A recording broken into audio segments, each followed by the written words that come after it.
pala tayo ng lumpiang saging na may langka kasi may natira pa akong langka nung isang araw, yung minukbang namin ng bunso ko, kaya gagawa tayo ng lumpiang saging na may langka. Kaya tara, samahan niyo ako mga langga, gagawa tayo at lulutuin natin mamaya kasi may bisita kasi kami mamaya. Magmumukbang kasi daw sila, kaya magagawa ko dito, tapos may i-reserve naman tayo mamaya sa labas. Kaya samahan nyo akong maggawa ng lumpiang saging na may langka.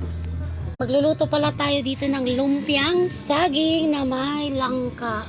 Kaya ito yung ingredients ko mga langka, tsaka may lumpia ako na binili dun sa palengke, tapos may asukal ako, ayan, tsaka may saging ako. Nakagawa na pala ako ng 1/4 na paggawa ko mga langga kasi kanina nagmamadali akong paggawa kasi nga yung anak ko marami to kanina pero kalahati na lang ang natira kasi kinakain ng anak ko.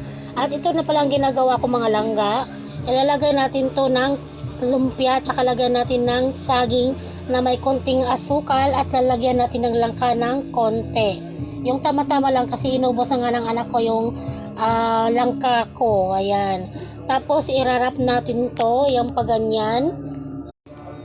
At ayan mga langga, irarap na natin ng ganito. Ayan, kasi nilagyan ko na nga to ng asukal. At may gamit tayo ditong tubig mga langga, ayan. May tubig pala tayo dito. At ayan, lalagyan na natin ng ganyan. Ayan.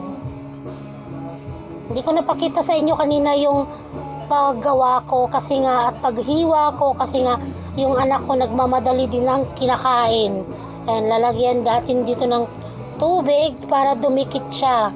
Hindi natin pwede lagyan ng pandikit kasi hindi na ito makakain, kaya ito lang tubig talaga yung mabisang pandikit ng lumpia. Ayan mga langga, nadikit na at ayan na yung lumpia natin.